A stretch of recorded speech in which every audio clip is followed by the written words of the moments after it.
में आ रही है, टाइम लिख लीजिए। सुबह 9:50 से लेकर के और दोपहर 2 बजे तक का ठीक मध्याह्न का समय श्राद्ध के लिए बहुत ही ज्यादा विशेष है, बहुत अद्भुत है। ऐसे समय में किया गया श्राद्ध पितरों को प्रसन्न करता है। पितर और देवता जब प्रसन्न हो जाते हैं तब श्राद्ध करने वाले को अंत में परम गति प्राप्त होती है। पितृ भक्तम दृढ़ व्रतम, धरती पर वो पुत्र बड़े महान हैं जो पितृ भक्त हैं, पिता के भक्त। कभी भी हमारी माताओं को अपने पति को ये नहीं कहना चाहिए तुम्हारे पिता ने तुम्हें क्या दिया। यदि तुम ऐसा कहोगे तो तुम्हारे पुत्रों के पुण्य कम होंगे, उनकी तरक्की में बाधकता हो जाएगी। पितरों की कभी आलोचना बुराई नहीं की जाती है, वो तो चले गए। और सच तो यह है कि वो तुम्हें धन भले ही नहीं दे पाए, कुछ कारण ऐसे बन जाते हैं कि माता पिता वो सही निर्णय नहीं ले पाते, कुछ हो जाते हैं ऐसे कारण, तमाम बातें होती हैं। लेकिन उनका आशीर्वाद इतना होता है कि वह नहीं दे पाए तो भी तुम आराम से बढ़िया जिंदगी जी रहे होते हो। यह उनका आशीर्वाद होता है, उसको नहीं भूलेगा। कल हमने 16 तिथियों में श्राद्ध करने की बात कही। कहा गया युवानश मृता यसा ग्रहे तेसाम प्रदापये, जिसके परिवार में कोई जवान मौत हुई है, शस्त्रेणु तो हता ये वही तेसाम दत्या, शस्त्र से एक्सीडेंट में, कुएं में गिरकर, पानी में डूब के, आग में जलकर, बिजली के द्वारा, ये सब नाम लिखे हुए हैं। इस हिसाब से यदि किसी की मृत्यु हुई है तो उसकी तिथि भले ही कोई भी पड़े, जब तक चतुर्दशी 14 के उसका श्राद्ध नहीं होगा तब तक उससे तृप्ति और मुक्ति नहीं मिलेगी, ऐसा ग्रंथ में लिखा है। उसके लिए 14 का चतुर्दशी का श्राद्ध होना चाहिए उसके। जिनके घर में स्त्रियां संतान नहीं हो रही है, कोई ऐसी अवरोधकता आई है, तो मंदिर के पुजारी जी को पूछ लीजिएगा कि श्राद्ध में रोहिणी नक्षत्र कब पड़ रहा है। रोहिणी नक्षत्र वाले दिन ब्राह्मण को बुलाएं, उसके चरण धोएं और दक्षिण दिशा की तरफ उसका मुख करके पलाश की पत्तल पर या पीतल के बर्तनों में उसे भोजन कराएं। कांसे के पात्र में नहीं,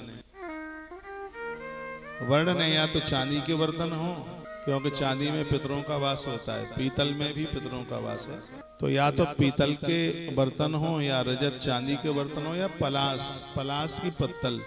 ये आजकल थर्माकोल काय का चल रहा है, ये तो आने ही मन दो बिल्कुल। यदि आपने हमारी बताई गई विधि से श्राद्ध कर लिया, आनंद हो जाएगा। जिस समय ब्राह्मण आपके घर में प्रवेश कर रहा है उस समय तिल के तेल की जोत या घी की जोत उस समय जल रही हो। रोज नहीं जला पा रहे हैं तो जिस दिन आप श्राद्ध कर रहे हैं उस दिन तो आप कर सकते हैं गैया के गोबर से थोड़ी सी लिपाई करो, 2.25 फीट बाई 2.25 फीट हाथ में एक मिट्टी का घड़ा भरो पानी से, उसमें गेहूं रख लो ऊपर, उसके ऊपर जलता हुआ दीपक रख दीजिएगा। पूरा दिन भर तक ये होता रहे, दूसरे दिन उसको आप जल में प्रवाहित कर दीजिए। पानी की व्यवस्था नहीं है तो किसी पेड़ के नीचे रख करके आ जाइए, वृक्ष के नीचे रख करके आ जाइए। आप देखिए आपके पुरखे कितने तृप्त होते हैं। और जीवन में बड़ा कष्ट होता है जब घर में कोई बीमार हो और बीमारी में कोई मौत को प्राप्त हो जाए, भारी कष्ट होता है।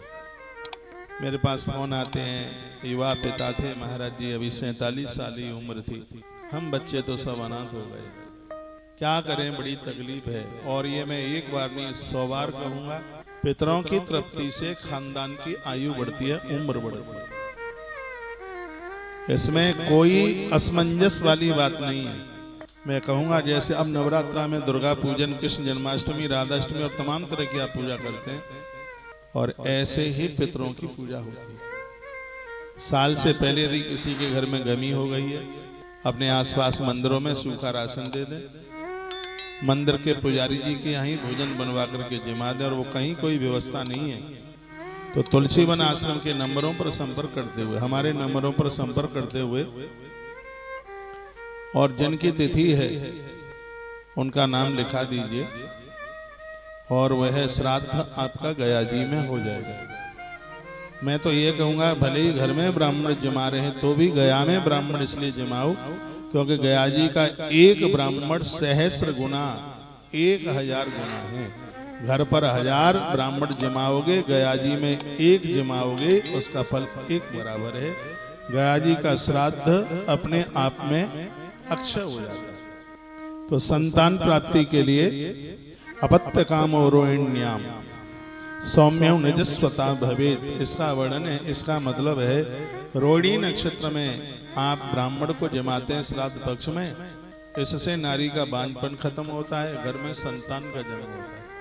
यदि कोई घर में बहुत ज्यादा बीमार है, रुग्ण है, आयुष्य में यहाँ तक की स्थिति है, तो मूले ना रोग मिक्षंति अषाणासत मध्यदश।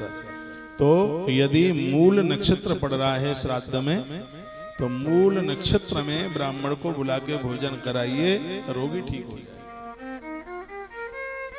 श्राद्ध में सबसे बड़ा नक्षत्र होता है मघा। ये ब्राह्मण लोग बता देंगे, मैं भी आपको रोज बताता रहूंगा, कल से ही बताता रहूंगा। थोड़ा पंचांग देखिए कि कौन से दिन कौन सा नक्षत्र पड़ रहा है। तो लिखा है तस्मान मघाम वही वाक्षंती पितरो नित्य में वही पितृदेव अत भक्ता ये तेपी यान्ति परम गतिम। कहते हैं कि श्राद्ध में मघा पड़ जाए तो भले ही उस दिन किसी पुरखे की तिथि नहीं है, तो भी ब्राह्मण को बुला करके मघा नक्षत्र में भोजन तृप्त हो जाते हैं। मघा नक्षत्र की इतनी बड़ी महिमा ग्रंथ के अंतर्गत की गई।